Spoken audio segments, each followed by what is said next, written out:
Assalamualaikum warahmatullahi wabarakatuh. Selamat pagi, salam sejahtera untuk kita semua. Perkenalkan, nama saya Lara Oktaviana dengan NPM A1A021094 kelas 5C dari Prodi Pendidikan Bahasa Indonesia. Di sini saya akan menjelaskan video tentang metode pendekatan kualitatif, kuantitatif, dan campuran dengan mata kuliah metodologi penelitian dengan dosen pengampu Bapak Dr. Nurmanza MPD. Selamat menyaksikan. A few moments later.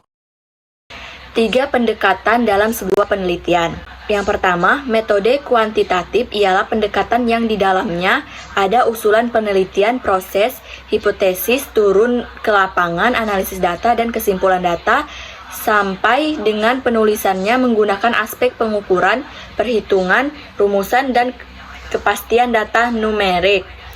Adapun jenis-jenis metode kuantitatif: 1. Eksperimen atau pemberian tindakan. 2. Korelasi atau tidak diberi tindakan. 3. Survei atau gambaran fenomena. Sistematika metode kuantitatif terdiri dari bab 1. Pendahuluan. A. Latar belakang masalah. B. Rumusan masalah. C. Tujuan penelitian.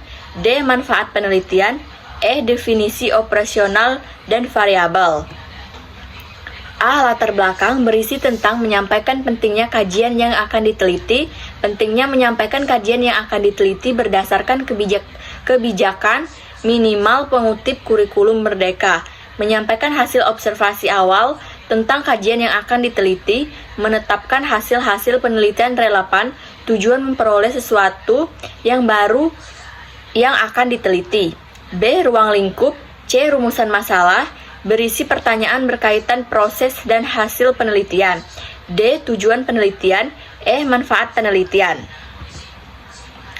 1. Manfaat teoritis berisi manfaat menggambarkan pengetahuan dan bidang pembelajaran. 2. Manfaat praktis harapan untuk orang lain setelah membaca dan menerapkan PJBL. F. Definisi operasional mendeskripsikan variabel X dan Y. Di bab 2, kerangka teori dan kerangka berpikir. A. Teori berisi pengertian PJBL, langkah PJBL, kelebihan PJBL. B. Peneliti relevan, berisi penjelasan dari beberapa penelitian yang relevan. C. Kerangka berpikir, gambar kerangka berpikir, variabel X PJBL, variabel Y kemampuan teks menulis. Hipotesis penelitian. Bab 3, metode dan desain. A. Metode dan desain berisi metode yang digunakan metode murni menggunakan kuantitatif, desain yang digunakan pre-eksperimen, desain model on group present design. B. Variabel penelitian berisi variabel independen dan variabel dependen. C. Populasi dan sampel. Populasi berisi objek dan subjek dengan jumlah dan karakteristik yang ditentukan oleh peneliti. Sampel berisi bagian, jumlah, dan karakteristik yang diambil dari populasi. D. Teknik pengumpulan data berisi design on group present design.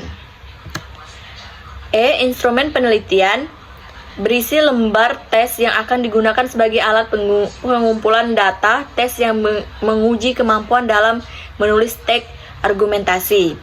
F. Uji coba instrumen berisi langkah dalam proses penelitian untuk memastikan instrumen yang digunakan dapat mengumpulkan data.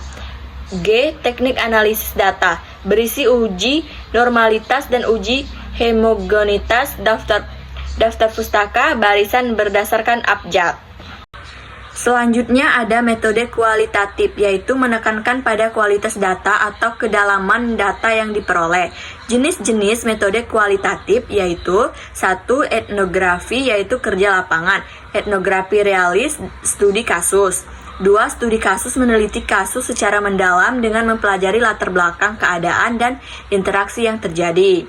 3. Naratif, mendeskripsikan kehidupan individu, mengumpulkan, narasikan tentang kisah kehidupan seseorang. 4. Fenomenologi, menganalisis data makna dari hal mendasari dari fenomena. 5. Historis, fokus pada peristiwa waktu dari hal yang mendasarkan dari fenomena. Selanjutnya ada metode campuran, yaitu penggabungan antara metode kualitatif dan kuantitatif menjadi satu. Jenis-jenis metode campuran, yang pertama penelitian pengembangan R dan D, 2. Penelitian tindakan kelas PTK, 3. Penelitian deskriptif, 4. Parallel konvergen, 5. Sequential explanatories, 6. Sequential explorative. Sistematika R dan D. Judul bab 1 pendahuluan, latar belakang, kebijakan penelitian relevan, hasil observasi, kelebihan dari materi yang dikembangkan berdasarkan teori dan penelitian relevan. B. Ruang lingkup penelitian. C. Rumusan masalah penelitian. 1. Bagaimanakah analisis kebutuhan instrumen lembaran penelitian, kelebihan dan kekurangan atau kekuatan kelemahan tentang lembar penelitian, lembar analisis. 2. Bagaimana hasil desain modul ajar pada materi teks argumentasi berbasis PJBL, instrumennya penelitian atau gambar modul ajar. 3. Apakah hasil pengembangan modul ajar berbasis ini layak digunakan oleh guru dan siswa instrumen lembar angket kelayakan dari segi bahasa? 4. Bagaimana observasi implementasi yang terjadi di kelas instrumennya lembar? 5. Apakah modul ajar yang sudah diimplementasikan layak digunakan instrumennya teks argumentasi? D. Tujuan penelitian. E. Manfaat penelitian, manfaat teoritis, dan manfaat praktis. F. Definisi operasional. Bab 2. Landasan teori. A. Kajian teori. B. Penelitian yang relevan. C. Kerangka berpikir. D. Rancangan modul. Bab 3. Metodologi penelitian. A. Metodologi penelitian, pendekatan, metode, desain, gambar desain. B. Tempat dan waktu penelitian. C. Prosedur penelitian mengembangkan. Tahap 1. Studi pendahuluan. Tahap 2. Tahap pengembangan modul. Dan tahap 3. Tahap evaluasi atau pengujian model. D. Teknik pengumpulan data. E. Instrumen penelitian. F. Teknik analisis data. G. Uji keabsahan data penelitian. Pada bab 4, hasil penelitian dan pembahasan. Hasil penelitian berisi jumlah sebab sesuai jumlah rumusan masalah penelitian. Pembahasan berisi hasil penelitian yang dibandingkan dengan penelitian relevan dan teori sehingga muncul keunikan dan kebaruan hasil penelitian. Hadir solusi dari masalah. Bab 5. Simpulan dan saran. Simpulan berisi jawaban dari rumusan masalah penelitian dari hasil pembahasan. Saran berisi rekomendasi bagi pihak yang menerima manfaat. Daftar pustaka berisi sesuai dengan urutan abjad. Lampiran berisi urutan sesuai proses penelitian. Penelitian tindakan kelas PTK, sistematika. Judul bab 1 pendahuluan.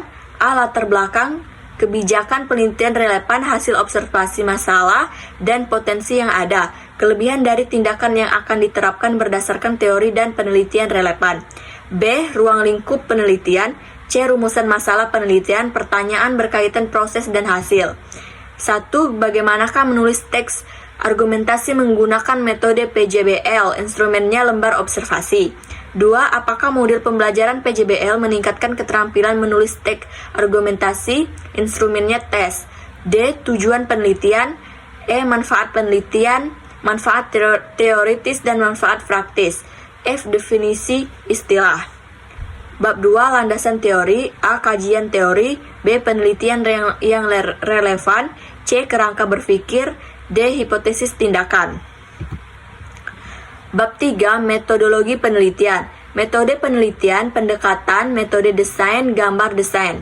Tempat dan waktu penelitian.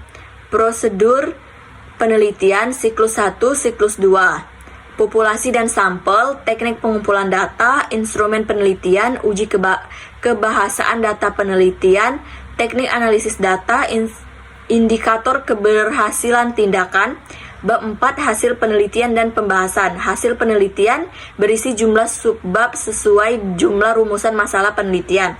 Pembahasan berisi hasil penelitian yang dibandingkan dengan penelitian relevan dan teori sehingga muncul keunikan dan kebaruan hasil penelitian.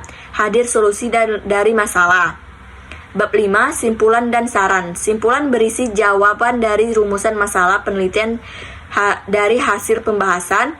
Saran berisi rekomendasi bagi pihak yang menerima manfaat. Daftar pustaka berisi sesuai dengan urutan abjad. Lampiran berisi urutan sesuai proses penelitian. Baiklah teman-teman, sekian video penjelasan dari saya. Sebelum saya akhiri, saya punya pantun. Sungguh manis buahku ini, buah dimakan dengan cepat. Berakhir sudah video kali ini, semoga bisa memberikan manfaat. Wassalamualaikum warahmatullahi wabarakatuh. Sampai jumpa di video selanjutnya.